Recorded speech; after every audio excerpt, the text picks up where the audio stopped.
Assalamualaikum warahmatullahi wabarakatuh. Alhamdulillahirabbil alamin wa bihi nasta'inu ala umurid dunya waddin wassalatu wassalamu ala asyrafil anbiya wal mursalin wa ala alihi wa sahbihi wa barik wa sallim walhamdulillahirabbil alamin.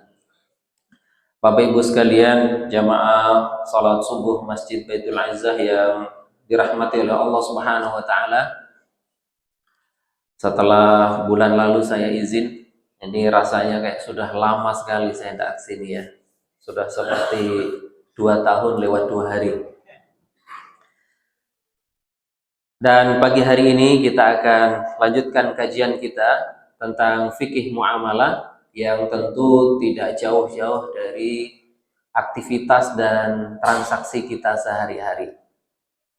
Karena Bapak Ibu jemaah kaum muslimin yang dirahmati oleh Allah Subhanahu wa taala, ya tentu dalam aktivitas kita, dalam kehidupan kita, ya tidak semua kebutuhan bisa kita penuhi sendiri. Ya Bu ya. Meskipun ada yang mengatakan ya kita bisa hidup tanpa uang, ya kan? Kita bisa hidup dengan siklus yang kita bangun sendiri. Kita nanam tanaman, kita nanam padi, kita nanam sayur-sayuran, ya kan? Kita bikin kolam ikan, kita nanam buah-buahan, ya. Sehingga yang kita makan adalah yang kita petik dari tanaman kita sendiri. Ya seluasnya kebun apapun ya tentu tidak bisa menanam seluruh tumbuh-tumbuhan. Ya, gitu. Sehingga ketika membutuhkan barang yang tidak ada di dalam lingkungan kita, pasti kita membeli. Gitu. Nah, dalam cakupan yang lebih luas pun demikian. Kita bertransaksi, kita bermuamalah dalam kehidupan kita sehari-hari, ya dalam rangka memenuhi kebutuhan kita. Nah, terkadang-kadang untuk memenuhi kebutuhan kita itu kita minta bantuan. Ya, kepada siapa? Kepada tetangga kita, kepada saudara kita, kepada keluarga, kerabat kita, atau kepada teman kerja atau bahkan atasan kerja. Masih ingat Pak ya, dulu mungkin atau ibu-ibu dulu kalau kita butuh sesuatu itu ya sederhana sekali. Kalau mendesak nggak ada, kita tunda besok. Tapi kalau nggak bisa ditunda, kita datang aja ke tetangga. Ya, Assalamualaikum Mbak Yu, ini mohon maaf beras saya habis. Kalau zaman dulu masih bisa begitu. Mohon maaf ini nasi saya habis, anak-anak sudah lapar. Minta nasi ke sebelah itu hal biasa dulu. Waktu kita di kampung dulu ya, di mana tingkat kehidupan sosial itu masih sangat baik sekali. Nah sekarang di era kehidupan yang cenderungan ya kehidupan kita lebih individualistik ya, bahkan mungkin sebagiannya sudah materialistik ya. Kadang-kadang semua itu dikalkulasi dengan ya keuntungan. Saya kalau nggak untung nggak ambil peran. Nah, gitu. Kalau nggak cuan nggak ikut. Nah itu masalahnya. Karena semua dikalkulasi dengan keuntungan ini, sehingga ketika ada tetangga yang kelaparan, ada teman yang mungkin membutuhkan, kita pun kadang-kadang berhitung, ini sebenarnya kalau saya bantu, uang ini saya butuhkan. Kalau saya investasikan, saya menghasilkan. Sementara kalau saya pinjamkan, saya nggak dapat apa-apa. Nah, atau saya kasih, saya nggak dapat apa-apa. Nah, pandangan-pandangan seperti ini kadang menghalang-halangi kita untuk ya membangun sosial, hubungan sosial yang baik dengan keluarga kita, dengan teman kita, dengan tetangga kita, atau bahkan rekan kerja kita. Karena apa? Tadi sudut pandang semua harus dilihat dari sudut pandang pendapatan, itu membuat kita itu semuanya dikalkulasi dengan keuntungan. Contoh hal sederhana, misalnya kita niat membantu saudara kita. Maka ketika kita membantu, seringkali ya sudah niatnya membantu aja lah. itu ujung-ujungnya juga kita menyesal. Aduh ya Allah, kenapa dulu saya bantu? Rugi betul saya bantu dia. Kenapa? Misal contoh, ini si A datang ngutang kepada kita. Butuh bantuan dong, pinjam 1 juta aja. Lalu kemudian niat kita ini bantu Pak. Udah, kita kasih aja 1 juta. Dia bilang 2 bulan kembali. Lalu setelah 2 bulan, ternyata uang prestasi. Uang itu seharusnya sebenarnya mau kita pakai, tapi karena dia uang prestasi, harus jadi 3 bulan, 4 bulan, bahkan setahun. Kita rugi gak? Rugi secara finansial. Kemudian kalaupun dia tidak uang prestasi, misal contoh lagi, ya, ini teman kita atau saudara kita mau nikahkan anaknya, pinjam uang lah 10 juta. Contoh sederhana misalnya tahun 96, waktu itu ekonomi masih sangat stabil. Dolar waktu itu masih berapa Pak? Mungkin sekitar 2000 ya. 2000. Kita pinjami dia Pak 10 juta. Dia bilang, insya Allah saya kembalikan secepatnya. Enggak apa-apa, uang itu aman. Antum kembalikan kapanpun bisa. Ternyata 98 langsung krisis. Bem. Wah. Ya, uang yang tadi Pak 10 juta tadi nilainya itu bisa dipakai untuk beli sapi 2 ekor. Uang itu baru dikembalikan tahun 2000. Yang harga dolar di tahun 2000 itu sudah 10.000 misalnya. Naiknya 4 kali lipat. Artinya uang 10 juta yang tahun 96 itu bisa untuk beli sapi 2 ekor. Di tahun 2000 hanya bisa untuk beli kambing 1 misalnya. Padahal bukan uang prestasi, memang boleh dikembalikan kapan aja, nggak apa-apa deh, kapan-kapan setelah antum punya. Itu pun si debitur, si kreditur itu mengalami kerugian. Kenapa? Karena hiperinflasi. Ya ndak nyesel, tapi kemudian ngerasa, waduh, dulu kalau uang itu 10 juta saya belikan emas, itu bisa 10 gram. Sekarang 10 gram itu bisa setara 20 juta.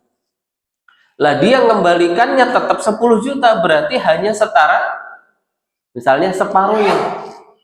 Mulailah bingung dia. Wah, ini kalau cuma dikembalikan 10 juta, rugi saya. Ini kan hiperinflasi. Mengembalikannya jangan 10 juta ya. Terus ya 15 juta lah. Nah, enggak bisa. Saya dulu pinjemnya 10 juta. Kalau antum minta kelebihan, antum ini ngambil riba. Wah, langsung ya kan. Padahal secara nominal, secara jumlah memang sama, tapi secara nilai tidak sama. Gimana Pak? Boleh ngambil lebih Pak? Siapa yang boleh di sini? Wah, yang tidak boleh? Nah, ya kita kasih bareng-bareng Pak ya. Nah, karena kan niat kita baik, ini ceritanya nih. Nah, cuma ketemu kondisi situasi di mana ya tidak baik-baik saja.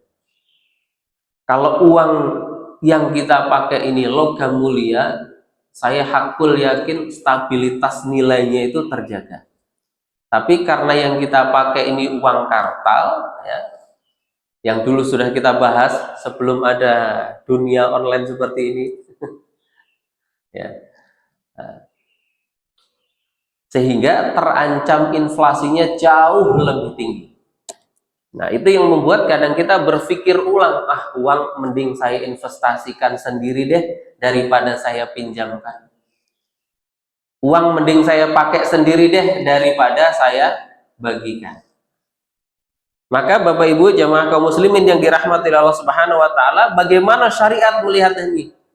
Kadang-kadang kita juga pengen sih pahala, tapi kita juga berhitung keuntungan. Nah, di mana batasan-batasannya? kita harus berorientasi kepada akhirat, di situ ada hitung-hitungan pahala. Dan kapan kita juga bisa menghitung kepada teman kita ini transaksi yang harus ada keuntungannya, biar tidak salah. Bapak Ibu jamaah kaum muslimin yang dirahmati Allah Subhanahu wa taala, ya. Kita kenal ada dua kelompok akad utama di dalam muamalah. Ya, yang dulu sudah sedikit kita singgung bareng-bareng. Yang pertama adalah akad tabarru'. Akad apa, Pak? Tabarru'. Kemudian yang kedua adalah akad tijarah. Akad tijarah. Ini yang perlu kita fahami kaidah dasarnya. Kita mau pakai akad yang sifatnya tabarru atau tijarah. Disitulah nanti meskipun kita bertransaksi dengan teman, dengan tetangga, dengan keluarga, kita tahu kapan waktunya kita hitung-hitungan untuk kehidupan kita nanti kelak di akhirat. Kapan kita harus hitung-hitungan, kalau gitu saya ambil untung deh. Gitu. Karena di dalam syariat dua-duanya ini dibolehkan. Akad ini sah, akad ini halal, akad ini mubah. Nah, kalau kita tahu dua kelompok akad utama ini, maka insya Allah mudah bagi kita. Yang pertama adalah akad tabarru'. Apa itu akad tabarru'? Akad tabarru' adalah akad yang diniatkan untuk tolong menolong. Berorientasi kebaikan, kebajikan, dan tidak untuk mengambil keuntungan. Nah, jadi, Mas, aku pinjam duit dulu dong. Ini tanggal 20. Nanti insya Allah tanggal 26 pas saya gajian, saya kembalikan. Mintanya apa tadi? Pinjam. Oke, saya pinjami ya. Mohon maaf kalau 1 juta saya nggak bisa. Kalau 200.000 insya Allah masih bisa. Itu namanya pinjaman. Di dalam pinjaman tadi itu masuk dalam kategori akad yang disebut dengan tabarru'. Jadi pinjam meminjam itu Pak, itu masuk kategori akad yang sifatnya berorientasi kepada kebajikan. Kebaikan, tolong menolong, tidak boleh ngambil keuntungan. Gitu. Maka siapapun yang kita bertransaksi dengan itu, maka harus siap-siap di dalam hatinya bahwa itu bukan untuk cari cuan, ya, bukan untuk cari keuntungan. Apa contoh akadnya? Yang pertama adalah akad hibah. Saya punya sesuatu, ya, kemudian saya berikan, itu akad hibah. Akad hibah itu tabarru', kebaikan. Nggak boleh dalam akad hibah ini saya kasih ya, tapi syaratnya tolong kamu beli punya saya ini. Kalau mau ngasih mah ngasih aja, itu orientasinya ke kebajikan, kebaikan. Atau yang kedua wakaf, infak, sodakoh.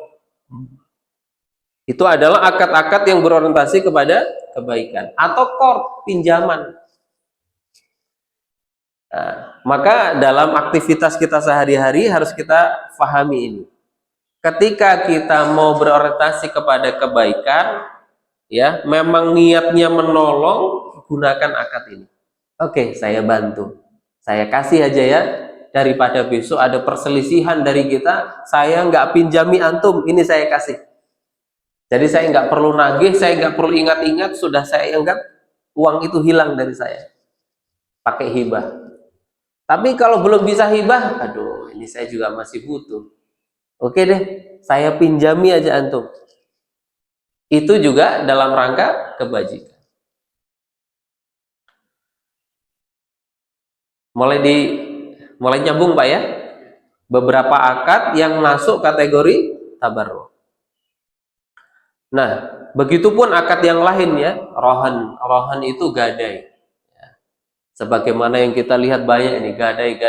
Itu sebenarnya dalam akad syariah itu namanya rohan, ya, gadai. Atau kafalah jaminan, atau wadiah titipan, dan lain sebagainya. Masih banyak sekali ini.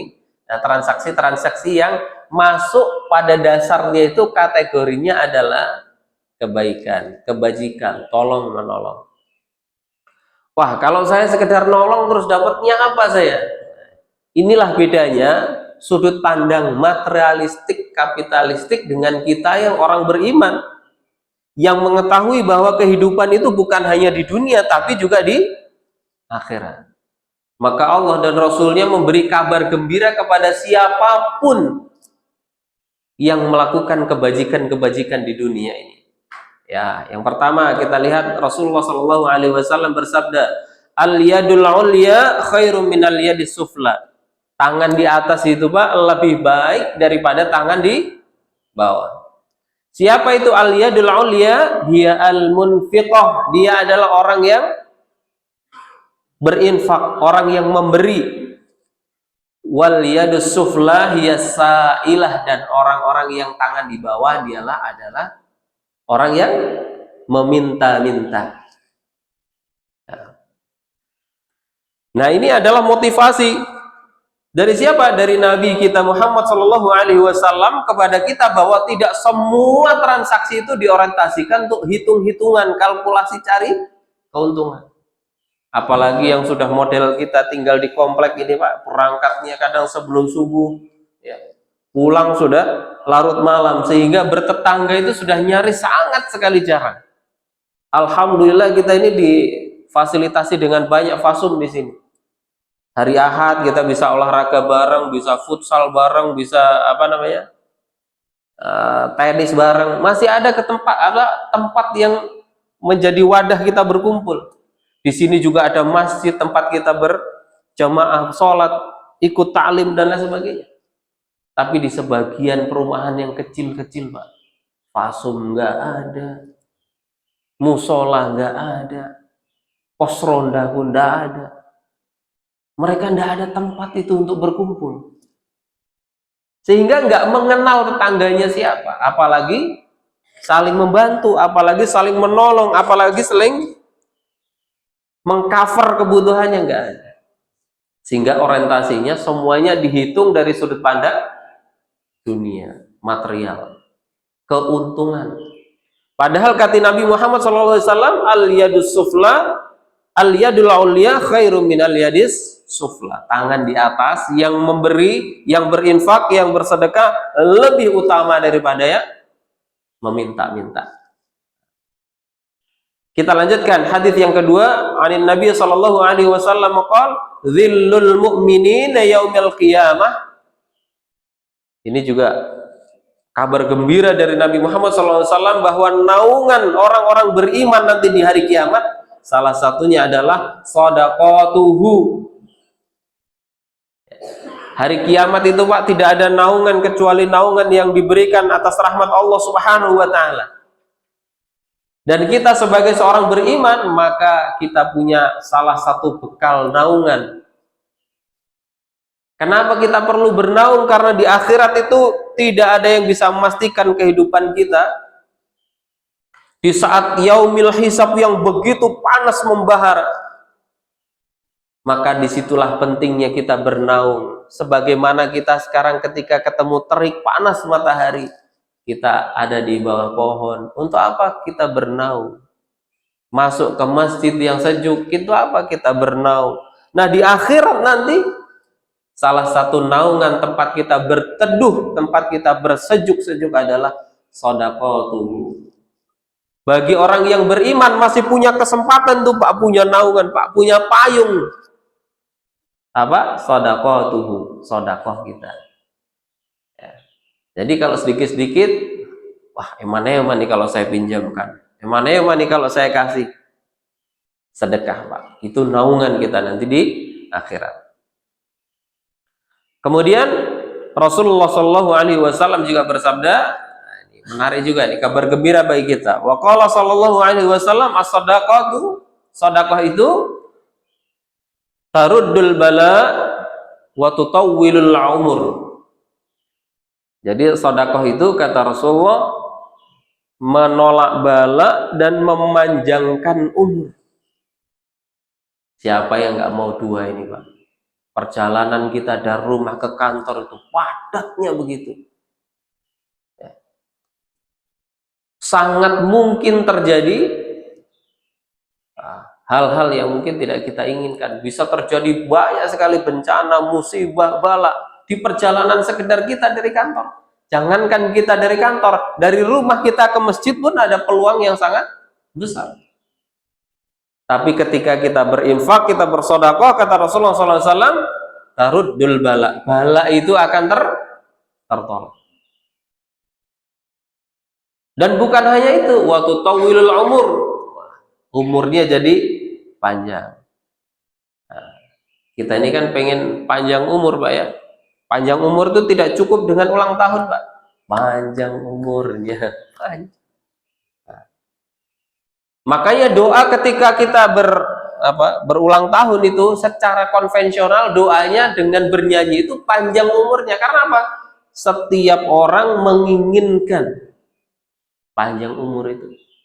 Sehingga hatta anak kecil pun sudah dididik. Nak, nanti panjang umur ya. Nak, nanti panjang umur ya.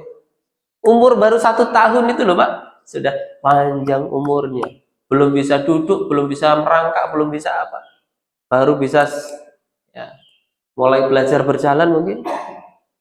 Sudah apa? Doanya panjang umurnya. Apalagi yang sudah 60, Pak.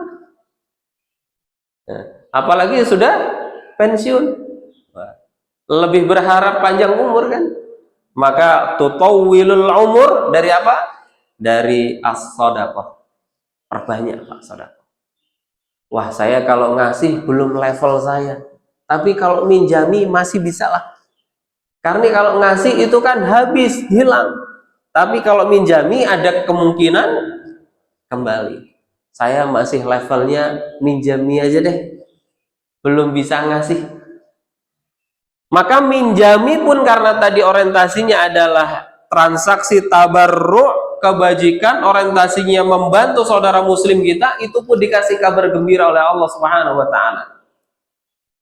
Nih, Pak. Ma min muslimin, siapapun dari seorang muslimin yuqridu musliman qardhan marrataini. Siapapun di antara seorang muslim yang memberi pinjaman 2 kali kepada saudara muslim yang lainnya, illa kana ka shadaqatiha marrah, kecuali pahalanya dicatat oleh Allah Subhanahu wa taala di sisinya seperti bersedekah sekali. Jadi Pak, peluang Bapak Ibu sekalian dapat pahala itu banyak sekali. Ngasih sedekah ya dapat pahala, ngasih infak ya dapat pahala, ya kan? Bahkan kepepetnya saya nggak mau ngasih, saya maunya pinjaman saja, itu pun dikasih pahala oleh Allah Subhanahu wa taala. Tapi catatannya, Pak, pinjaman ini tetap masuk dalam batasan tabarruk tadi, kebaikan. Batasan tabarruk itu apa? Tidak diorientasikan untuk mengambil keuntungan. Saya pinjam ya 1 juta, tapi tolong besoklah mengembalikannya ya, ada lebihannya. Memang dapat solusi, tapi setelah dapat solusi, dapat musibah. Makanya riba ini, Pak, penyakit yang agak sulit hilang. Karena ini sudah mewabah sejak zaman Rasulullah SAW, bahkan jauh sebelum Nabi dilahirkan. Makanya di antara PR terbesar ya yang harus ditata oleh Nabi Muhammad SAW selama waktu yang juga cukup panjang, diantaranya adalah transaksi muamalah itu. Dan yang paling menggurita mendarah daging saat itu adalah transaksi riba. Karena riba itu, Pak, transaksi paling menggiurkan. Bagi orang yang punya uang adalah jalur cepat untuk dapat keuntungan. Bagi orang yang butuh, jalur cepat untuk dapat solusi. Ketemulah. Nah, gitu. Nah, kita juga lihat hadis Nabi Muhammad SAW yang kedua, man anzara mu'siran. Siapa yang memberi tangguh kepada orang yang sedang kesulitan padahal dia punya hutang kepadamu, falahu bikulli yaumin shadaqah, maka setiap hari orang yang menangguhkan hutang tadi itu dihitung seperti sedang bersedekah.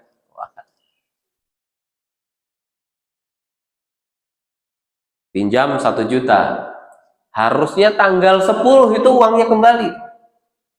Tanggal 10 pagi habis subuh sudah ada WA, Assalamualaikum Ustaz, mohon maaf hari ini kelihatannya uang saya belum cukup. Jadi saya ikhtiar dulu ya, insya Allah saya usahakan besok. Karena baru hari pertama Pak, masih komitmennya masih kuat. Dalam hatinya was-wasnya masih tinggi. Aduh, nggak enak betul saya kalau hari ini tidak datang. Saya harus WA paling enggak. Karena baru hari pertama. Hari itu kata Nabi Shallallahu Alaihi Wasallam, falahu bikulli yaumin sedekah. Hari itu sudah dihitung sedekah bagi Bapak Ibu sekalian. Sudah tanggal 11 ini belum dibayar. Tanggal 12 pagi-pagi dilihat WA-nya, kok enggak ada WA. Insya Allah mungkin orangnya datang ini. Ternyata sampai jam 10 enggak datang, sampai zuhur enggak datang. Ba'da zuhur baru ada WA. Mohon maaf ini kurang sedikit sekali, insya Allah genap 1 juta. Kemarin takutnya itu sejak sebelum subuh, habis subuh sudah WA. Karena ini sudah pernah menyalahi janji sekali, sudah mulai pudar itu rasa takutnya. Kayaknya sih nggak apa-apa itu, Bapak itu kalau nggak dibayar sekarang. Ya, sehingga habis zuhur baru WA, mohon maaf insya Allah kita percepat. Nambah 1 hari lagi, maka itu kata Nabi Sallallahu Alaihi Wasallam, bikulli yaumin sadaqah. Nggak hanya sampai situ Pak, qabla ayyahillad dain, sampai yang bersangkutan itu membayar hutangnya, melunasi hutangnya. Dan yang menarik lagi, fa idza halad dain fa anzarahu kana lahu bikulli yaumin mithlaihi sadaqah. Kalau dikasih tangguh lagi Pak, itu sedekah, pahala sedekah bagi Bapak Ibu sekalian setara 2 kali lipat. Jadi menarik ya, hadis ini Pak jadi penyemangat rentenir Pak. Kata Nabi SAW, wa fa idza halad dain fanzurahu kana lahu bikulli yaumin mithlaihi sadaqah. Kalau ditunda maka bagi yang memberi hutang itu 2 kali lipat sedekahnya. Itu rentenir Pak langsung berhitung. Wah, berarti kalau dia tunda tambah lagi bunganya. Kalau ditunda lagi tambah lagi bunganya. Bunga hari pertama berbunga di hari kedua. Bunga di hari kedua ditambah bunga hari pertama, dijadikan pokok menjadi induk untuk dapat bunga lagi hari ketiga. Coba, makanya orang susah lepas dari jeratan riba itu. Coba kalau itu bisa kita gunakan di sini. Wah, Masya Allah. Ya levelnya lah kalau untuk kelas kita pribadi mungkin kita nggak bisa ngasih banyak. Kan ada saja itu saudara kita, teman kita, keluarga kita membutuhkan itu, kemudian datang, Mas tolong dong. Karena kita tinggal di Jakarta, saudara-saudara kita yang di kampung sana kan, bayangannya itu Pak, gajinya besar sekali itu. Wah, kayak dulu saya di Jawa, pindah ke Jakarta sini. Langsung diskusi antara bapak dan adik saya. Itu kakakmu berapa gajinya? Wah, di sana itu buruh saja 7 juta. Apalagi kalau bukan buruh katanya. Wah, jadi estimasi ekspektasinya mereka itu langsung, wah berarti kalau pindah ke Jakarta gajinya naik. Jadi kalau kita butuh bisa ada solusi lah gitu kan. Nah, kita mendapatkan kabar gembira dari transaksi-transaksi seperti ini. Mungkin masih berat kita hibah, mungkin masih berat kita sedekah, mungkin masih berat kita ngasih. Jalur kedua, kalau kita berat untuk ngasih, ya udah pinjami aja. Itu pun menurut Allah Subhanahu wa taala masih bernilai sedekah di hadapan Allah Subhanahu wa taala. Insya Allah. Mantap kan? Tapi kadang-kadang kalau kita pinjam itu kita rugi. Kenapa?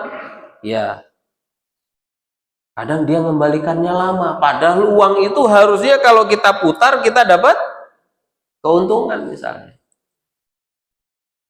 Tadi saya contohkan, ini sudah saya pinjami, mengembalikannya lama, ternyata inflasinya tinggi sekali.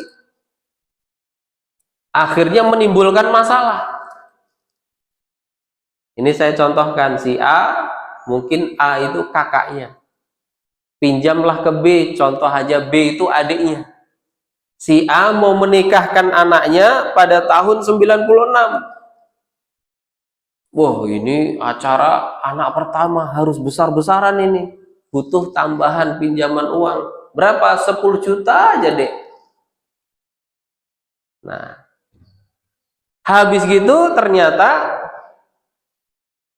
si kakaknya ini pinjam kepada adiknya 10 juta. Dikembalikannya pada tahun 2000. Lah tahun 2000 uang 10 juta itu sudah beda nilainya. Kata kakaknya, "Dek, ini saya kembalikan ya uang 10 jutamu kemarin." Kata adiknya, "Nggak bisa dong. Lah 10 juta kemarin sama 10 juta sekarang mah beda. Kemarin 10 juta bisa dipakai untuk beli emas 10 gram, sekarang 10 juta hanya bisa dipakai beli emas 3 gram misalnya. Saya nggak mau, harus dikonversi." Karena apa? Uang sekarang yang kemarin sudah tidak berlaku lagi, sudah tidak ada nilainya lagi. Apakah boleh ketika si pemberi pinjaman ini, misal contoh kenaikannya 50% inflasi, artinya nilai 10 juta hanya setara 5 juta. Berarti si B, si pemberi pinjaman itu mengkonversi pengembaliannya menjadi 15 juta. Saya maunya yang kemarin 10 juta itu sekarang dikembalikannya 15 juta. Kalau hanya dikembalikan 10 juta juga seperti dulu kakak pinjam ke saya, rugi saya. Nah, bagaimana? Boleh tidak? Boleh, Pak?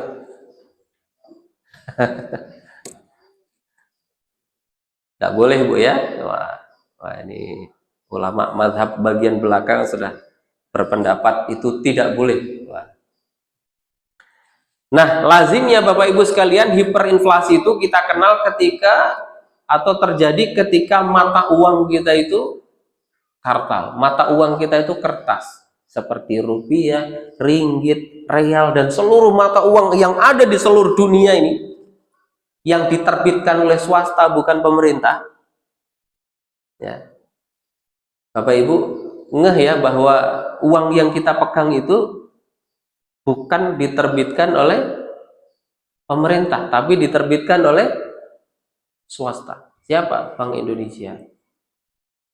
Kalau di dunia ya, kalau di Amerika the Fed begitu.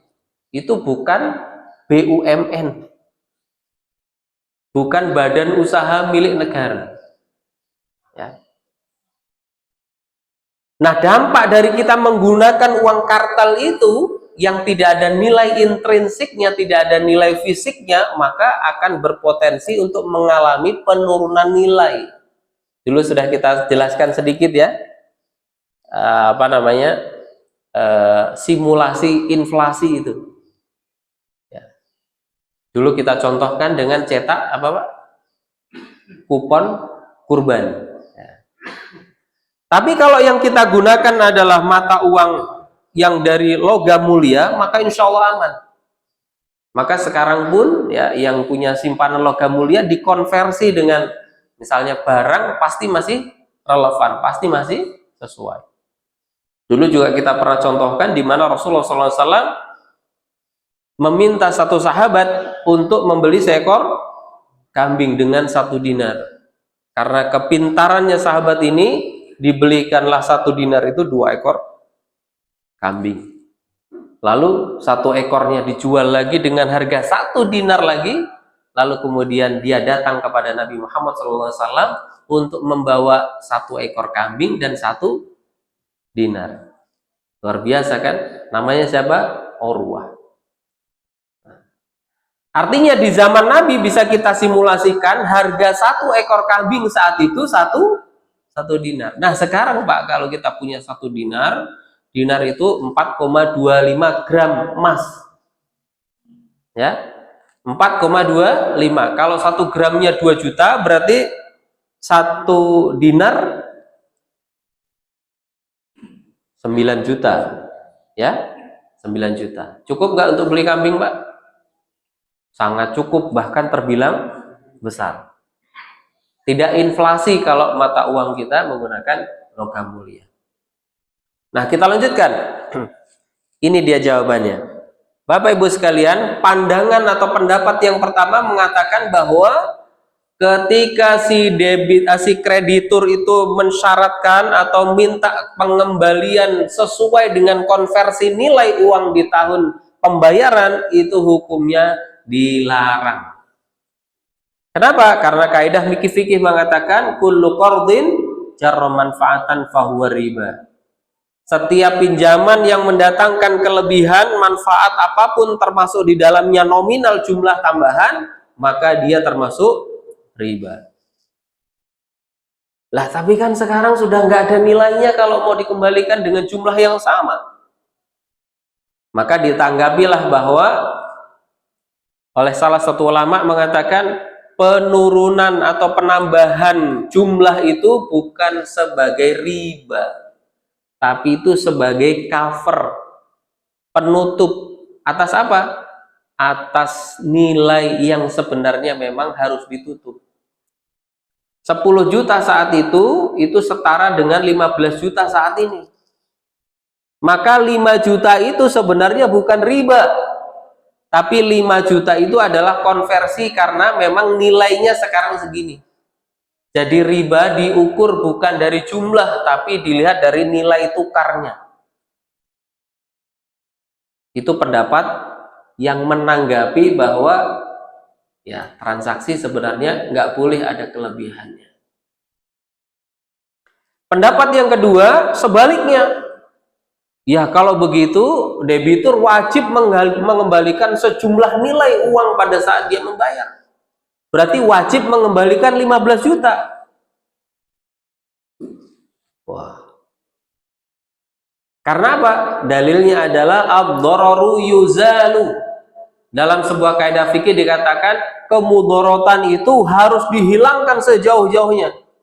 Karena saya meminjami kamu 10 juta saat itu dan sekarang uangnya setara nilainya dengan 15 juta, saya dapat mudorot. Mudorotnya apa? Kehilangan nilai 50% dari uang saya pinjamkan. Maka mudorot itu harus dihilangkan. Bagaimana cara menghilangkan mudorot itu dari saya? Cara mudorot itu menghilangkan atau hilang dari saya, berarti antum harus membayar bukan 10 juta plus 5 juta. Paham Pak ya? Ini dasar atau dalil argumentasi yang kedua. Kalau yang pertama dilihat hitam putih, pokoknya kalau 10 juta dari 15 juta menjadi 15 juta, riba, enggak boleh.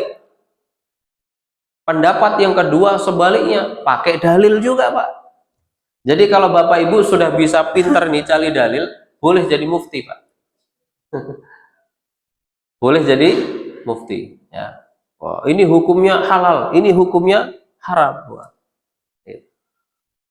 Kayak kemarin nih Pak, yang piring MBK itu, ya kan? Halal atau haram? Wah.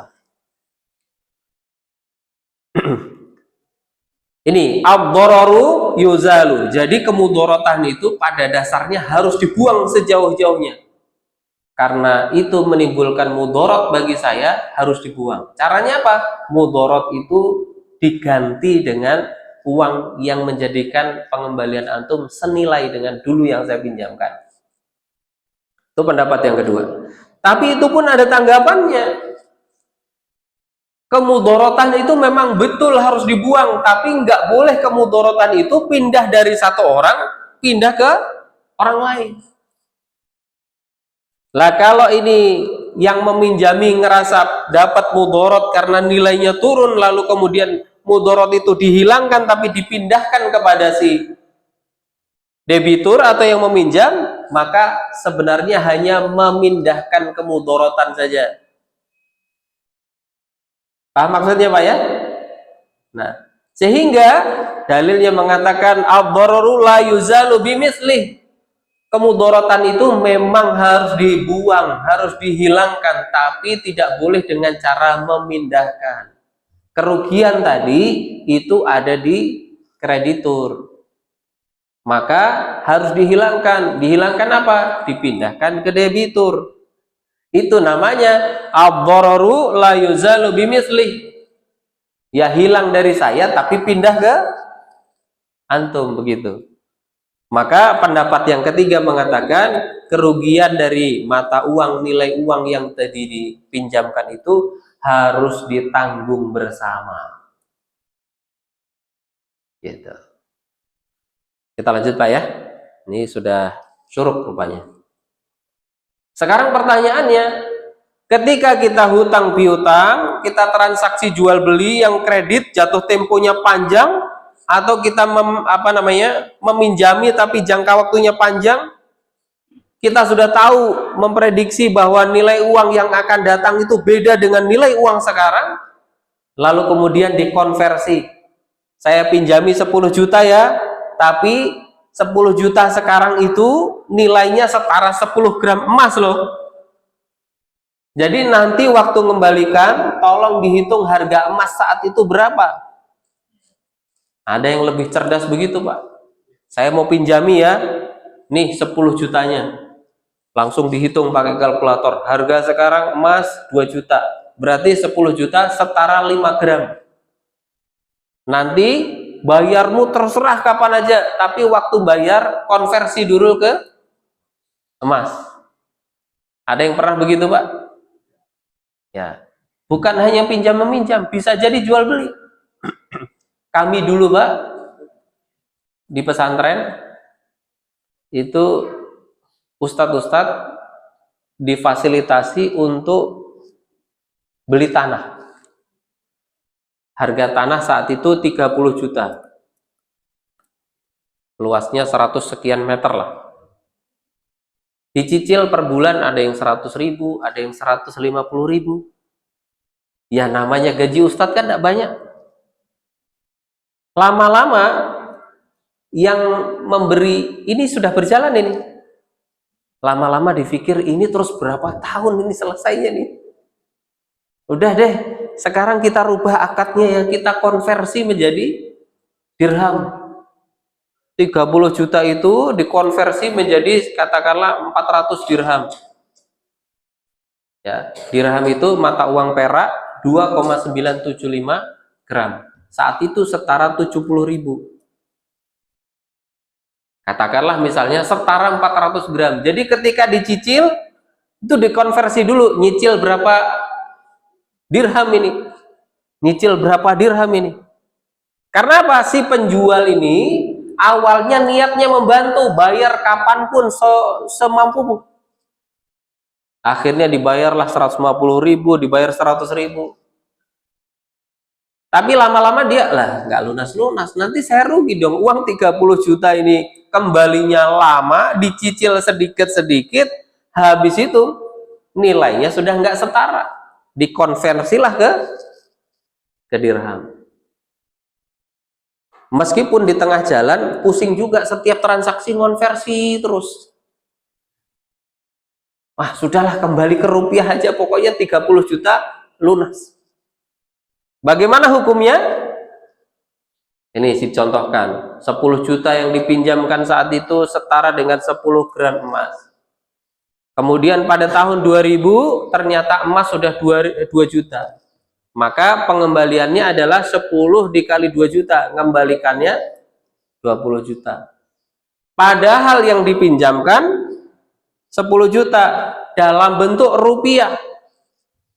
Tapi langsung diikat dengan harga barang, harga emas. Atau bukan emas deh, kita ikat dengan valuta asing, dengan dolar.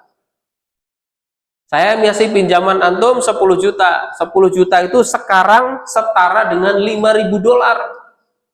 Tahun misalnya tahun 96. Lah, ketika tahun 2000 5.000 dolar secara nominal tentu sangat banyak sekali.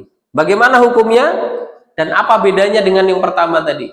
Kalau yang pertama tadi murni pinjam meminjam, tidak diikat dengan nilai barang apapun, tapi kemudian di tengah jalan terjadi hiperinflasi yang sangat tinggi, kemudian dibuatlah kesepakatan Kalau yang kedua ini minjami seperti biasa, tapi dari awal langsung sudah dikonversikan.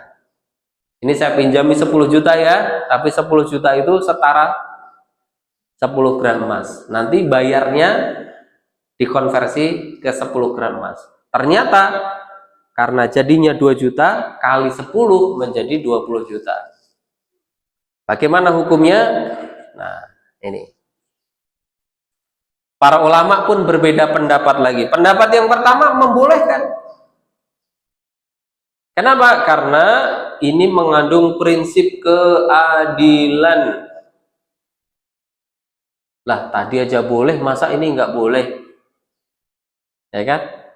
Tadi kerugian yang ditimbulkan oleh debitur kepada kreditur boleh dibagi dua. Sekarang masa kita minjami dikonversi dengan emas nggak boleh? Ya bolehlah katanya. Tapi ditanggapi, kenapa? Ini sesungguhnya adalah transaksi yang justru tidak berkeadilan. Kenapa? Yang dipertimbangkan maslahatnya bukan kedua belah pihak, yang dipertimbangkan kemaslahatannya justru hanya kreditur saja. Padahal uang itu kalau tetap ada di saya, tidak antum pinjam, kena inflasi apa enggak? Tetap kena, meskipun uang itu ada di kantong saya. Saya megang uang 10 juta di rekening tahun 96, tidak saya pinjamkan kepada siapapun, tahun 2000 tetap aja nilainya turun.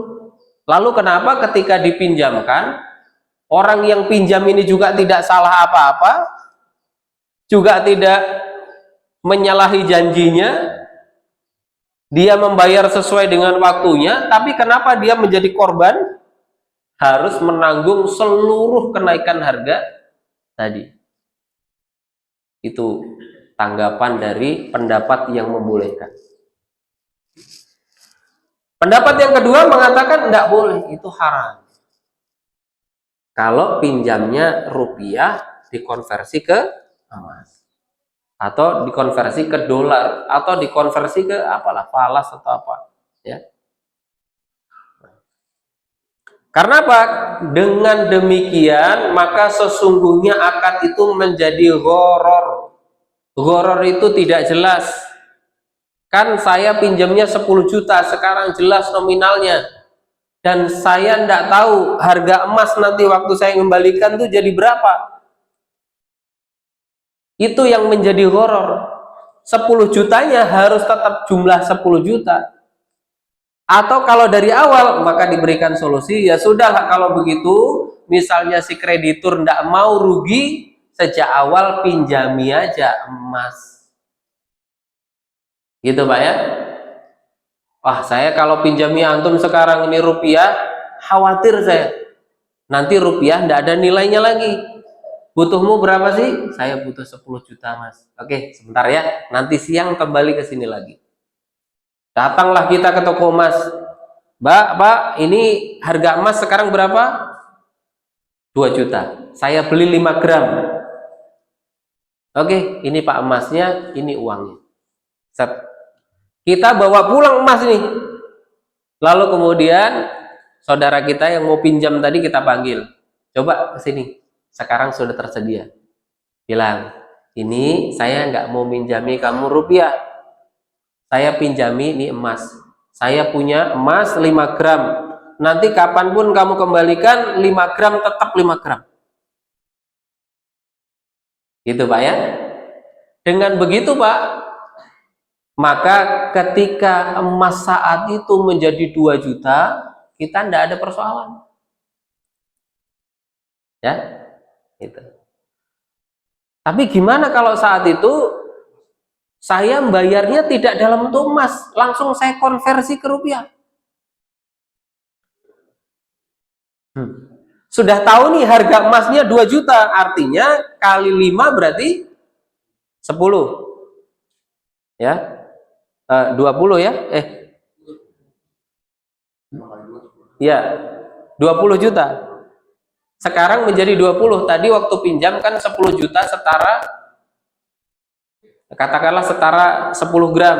Sekarang 10 gram itu setara 20 juta. Maka, Mas, ini saya sudah punya uang setara 20 gram, setara 10 gram, yaitu 20 juta. Tapi karena kalau saya ke toko dulu, tokonya sudah tutup. Besok sudah lebaran, buka lagi nanti mungkin 4 hari. Daripada kelamaan, ini saya bayar tapi langsung saya konversi dengan rupiah.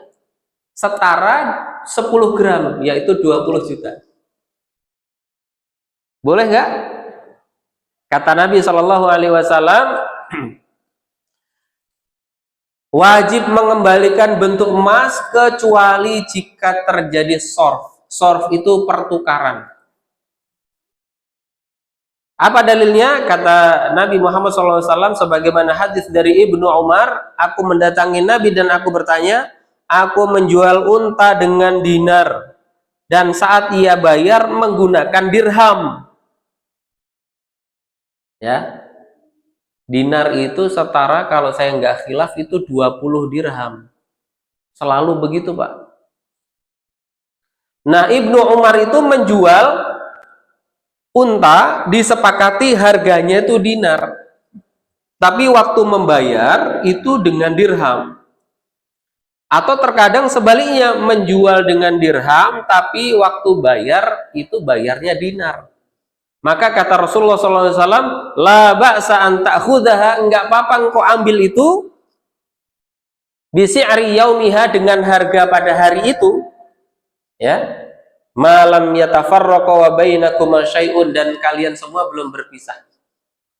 Maksudnya gimana?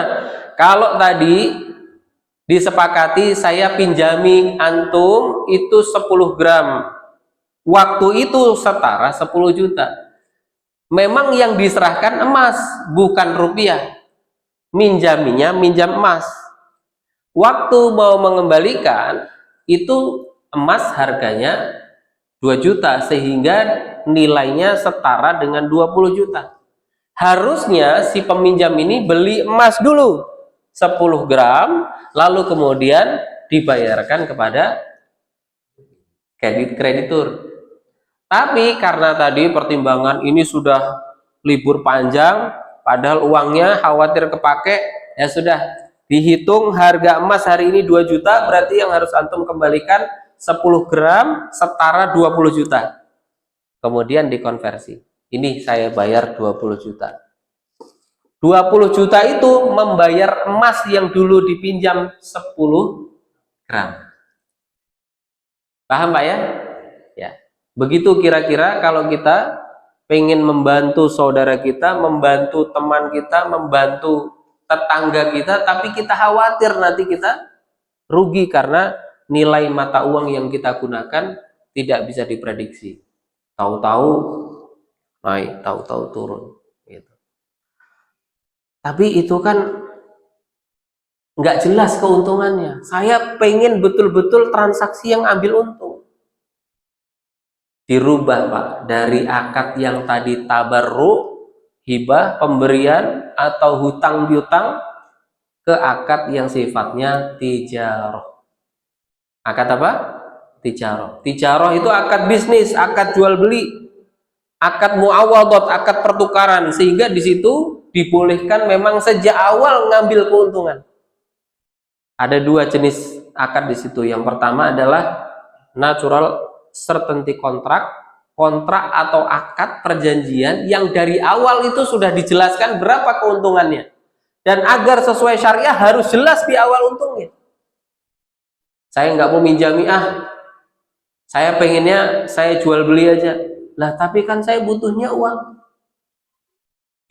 Ya sudah, butuhmu sebenarnya untuk apa? Saya butuh uang, saya mau pinjam uang itu karena anak saya mau kuliah. Jadi saya mau belikan motor untuk anak saya. Ya sudah, kalau begitu maunya motor apa?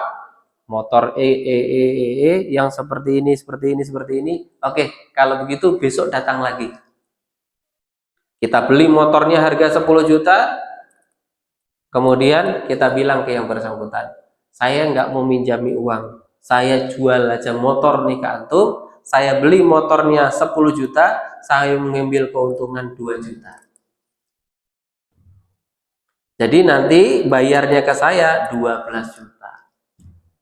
2 juta ini kita ambil sah, legal, halal.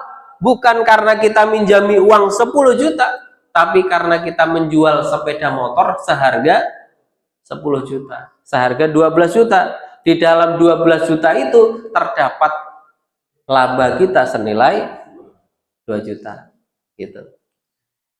Dan 2 juta ini Pak harus jelas di awal. Jangan bilang ini saya jual motor. Harganya berapa? Udahlah sama teman sendiri, bawa aja dulu. Terus bayarnya kapan? Kayak nggak kenal, baru kemarin sore aja. Udah bawa aja dulu. Nggak boleh. Karena apa? Karena dalam akad muawadhah seperti ini tidak boleh ada gharar. Agar sesuai syariah, agar halal, justru harus jelas di awal. Ini saya nggak mau pinjami antum. Tapi karena antum pinjam uang ke saya memang niatnya beli motor, motornya aja saya belikan. Antum beli motor dari saya. Terus terang ini kemarin saya belinya 10 juta. Tapi saya ngambil untung 2 juta. Karena antum membayarnya 24 bulan. Kali gitu. Nah 2 juta itu menjadi sah untuk kita ambil. Paham sampai sini Pak ya? Itu baru satu contoh murabahah. Nanti bisa ijarah, bisa salam, bisa istisna. Ya. Kalau yang natural uncertainty kontrak bisa mudharabah, bisa musyarakah, ya. Bisa musyarakah, mutanakisah dan begitu seterusnya. Itu akad-akad yang bisa kita pakai meskipun untuk transaksi kehidupan kita sehari-hari. Jadi ini bukan akad-akad yang dipakai oleh dunia perbankan syariah, bukan. Ini pun hari ini kita pakai boleh. Maka kalau ada yang datang, Mas minta dong. Oh iya, saya kasih. Afdol. Saya nggak bisa ngasih, saya pinjami, besok kembalikan. Baik, boleh. Saya nggak bisa ngasih, nggak bisa minjami, saya jual beli aja karena memang saya bisnis, uang ini harus ada untungnya. Itu pun boleh. Begitu Pak. Jadi kadang-kadang kita kalkulasi dari sudut pandang kebaikan, takwa, dan kadang-kadang kita juga boleh untuk bertransaksi mengambil keuntungan. Demikian, assalamualaikum warahmatullahi wabarakatuh. Waalaikumsalam warahmatullahi wabarakatuh.